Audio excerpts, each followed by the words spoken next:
Hi! Making technical tutorials isn't just about knowing the topic. The hard part is turning a messy idea into a clear story. Do you start with sample code, slides, or talking head? For a long time, this felt like a chicken and egg problem to me.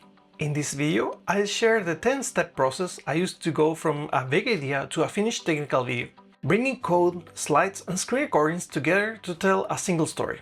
I wanted to make this video because there's a lot of advice about growing on YouTube, but very little about how to actually develop a technical concept for coding channels. If you're new here, I'm Felipe, an iOS developer based in Norway, and I've been running this channel for the past 2 years. When it comes to technical videos and presentations in general, the goal is always to have the same principle: show, not tell. And to do that well, all the pieces need to fit together. Let me show you how I approach it. Questions to answer. The very basic part is to understand what questions to answer on the video.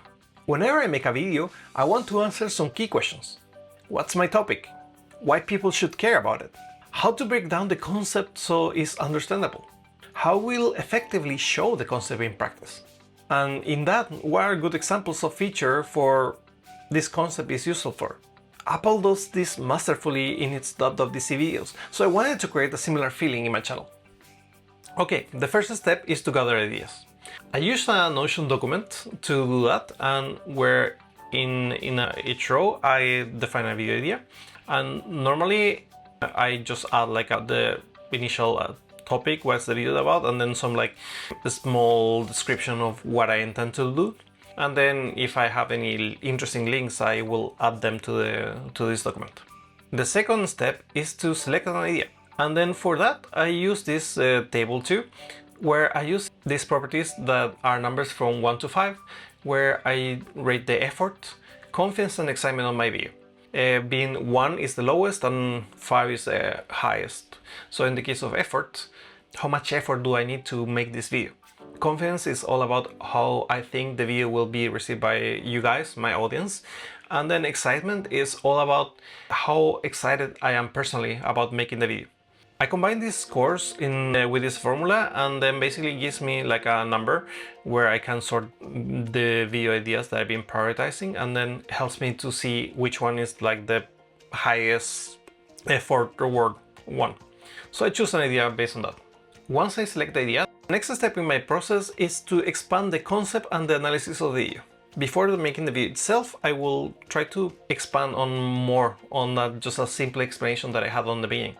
So for example, in the one that I show, what I would do is like cut this thing and use my production template, where the template shows a bit like, okay, what's the concept in one line, and expanded views will get, duration, title ideas, thumbnail, hook, next video, and competition. Just like search the video concept and see what YouTube results will show, which videos are popular, how many views they have. One of the things this template helps me is to ask the right questions to evaluate this video is really worth to make or not. And then when it comes to like title, thumbnails and hook, which is commonly called as TTH in YouTube, it's very important to do this early in the process because the packaging is very important. So if people don't click the video, they don't watch it.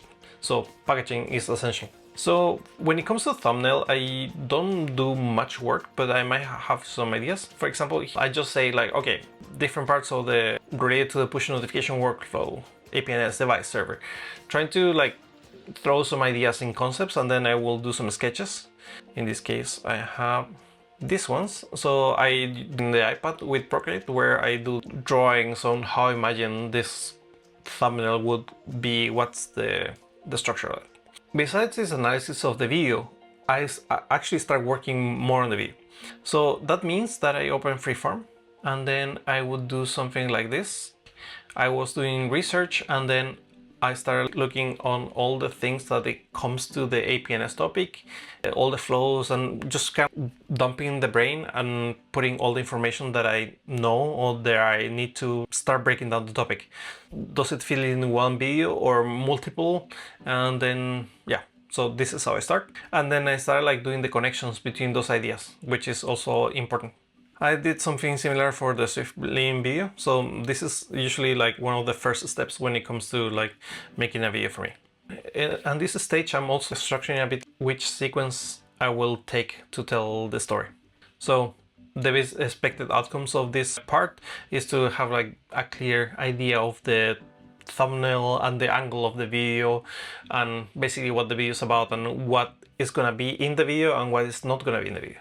The next step of my process, now that I know the basic concepts that I want to cover, is to do a sample project that shows that. The main point that this code is very exploratory. I don't really just do quick code and no concern for clean code or anything. I just want to make the concept work, and in a contrived example. So for example, we can see in my YouTube sample projects, in my branches, this is an example of a branch where I was like just working for randomly for the video. So actually I think it was just one work in progress commit. And basically I stopped with the coding as soon as I complete the full flow that I want to do, but nothing more. The next phase of the process is to do a rough draft of how I will tell the story. So it's basically like talking out loud and imagining delivering the video and taking notes on how to explain certain concepts. The outcome will be like a rough plan with the slides, code, demo, and talking head in high level. So for example, for the remote push video, I had like the overall topic that I explained, that I have a map for myself, but then I actually try to explain the story concretely. And that means I decided I will start with the intro, then talking about receiving pushes, because I felt it has to be the first thing that I talk about. I use this color coding where I really need to show that sending a push on when the app in the background and nothing really happens. Show some code on how to set up push locally. And then the green ones are slides, certain things that I know that I want to do in a slide. So basically I go through the story from the outline from A to Z. When I'm doing this, I'm using the outline I created in the previous step to show what I will do as a slide, what I will do in screen recording, what I will just explain to the camera, because there is no like particular visual that I will use. Basically, after doing this, since I'm sort of like talking the story out loud and then imagining in my head how the video will look like, what will be slides and talking head, I'm making a plan that is gonna be more cohesive. That's the idea.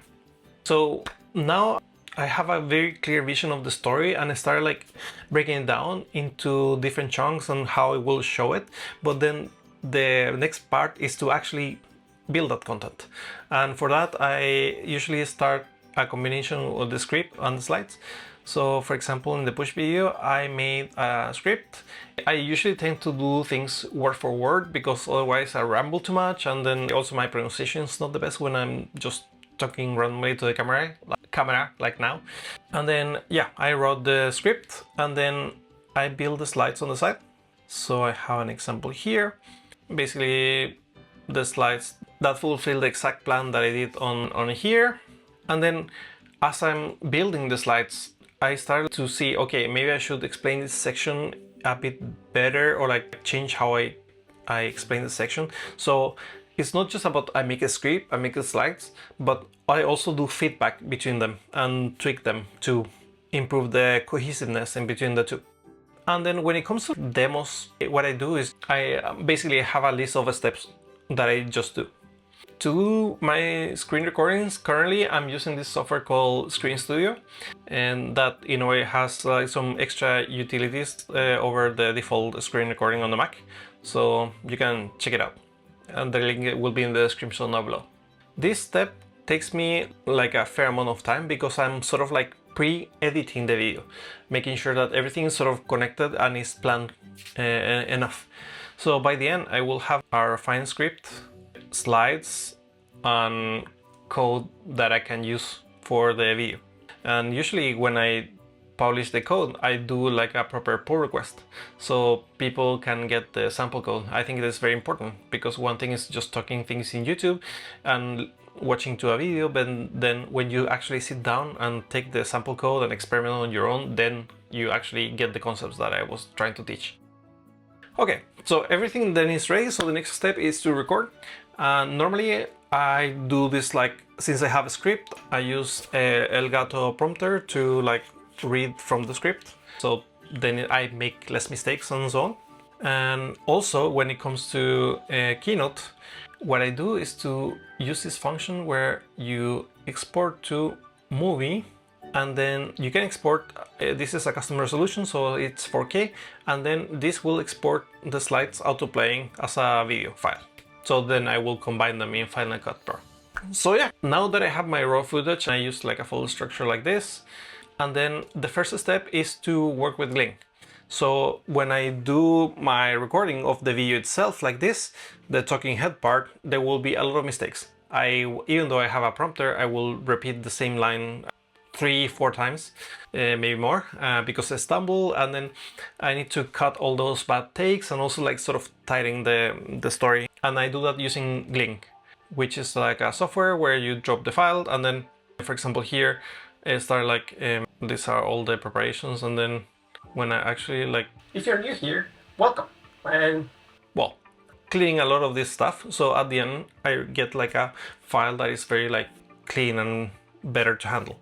So then I go to Final Cut Pro, import the footage, and then in here I have my A roll in blue, and then I put the video on top, and this is the view of the slides. So what I say in the talking head already matches quite well what I will show in the slides.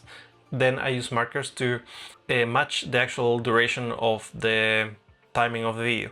Sometimes if something needs more time, like a slide needs more time on screen, then I will freeze the frame. And yeah, there's a bit of work to make it sync, but that's my current process. And in a way, my timeline in this video is not that complicated. It's usually like A-roll, slides, and now the screen recording is a fancier thing thanks to Screen Studio. So yeah, I have like some concrete things when it comes that I do when it comes to titles for sections, episode sections. I add markers as well, chapters here, and then I edit the outro where I use like a custom exit screen that gives me space to put the next video that I will recommend. In here you see all the other steps. But the same way as the packaging, title and thumbnail, it's very important. I think the intro is super important too. Most people fall off in the first 5 seconds or 30 seconds. So basically you want to do the intro engaging. And if you also want to sort of like take all the value that you have in the video and try to make it sure that appears a teaser or enough of it in the intro, because if you put a lot of effort editing the video that no one watched it because the intro was bad, well, there's no point. The style of intros that I use footage from the rest of the video. I take elements that will appear later in the video and I use somewhat as a teaser. So usually I edit the intro at the last because of that. I try to make it as interesting as possible, and also to let my viewers know, to let you know if this video is worth your time or not. So the next step in my process is to just publish the video. Before exporting the video, I make sure the thumbnail is ready. I started at the very beginning of the process with the thumbnails, and I do sketches like this, but along the way I also developed the concept. Currently I'm using Figma to do my thumbnails. The remote pushes, I can compare the things side to side and do small variants and tweak until I get the thumbnails as I want them to. And this is also a skill that I'm working on. So for example, this concept here is exactly this one, and this concept here is this one. I thought 3 were enough. When it comes to the description of the video and chapters, first the chapters I get from a tool called Creator's Best Friend. I take the project, drag it, and then will extract based on the tags that I have. So I can copy and then add it to the description. With the description as well, I have a template to make things quicker. So then I just export the video and publish, and then once it's published, the next step in my process is to keep an eye on analytics. Right now, I'm not doing the most work with analytics. I'm just looking at the number, how is the watch time. For example, my latest videos have not done that well. My recap is very personal. I don't necessarily expect that everyone cares about that. But I wanted to do that anyway, which is totally allowed, especially at the end of the year. So that's the process I'm using right now. It's not perfect and still evolving, but it's what helps me to turn complex technical ideas into clear, teachable stories. If there is one key takeaway from this video, it's this. Good technical tutorials don't start with code, they start with story. This is a skill that applies far beyond YouTube. Whether you're preparing a tutorial or a conference talk, the ability to structure and communicate ideas clearly is incredibly valuable. If you're thinking about making technical content yourself, your process doesn't need to look like mine. But I hope this gave you a few ideas you can adapt to make your own. I'm curious, what part of the process do you find the hardest? Coming up with the idea, building the demo, or tying everything together into a single narrative? Let me know in the comments. And if you want to see how this process plays out over time, check out the 2025 recap for this channel, where I break down what worked, what didn't, and how my workflow evolved. Thanks for watching, and until the next one.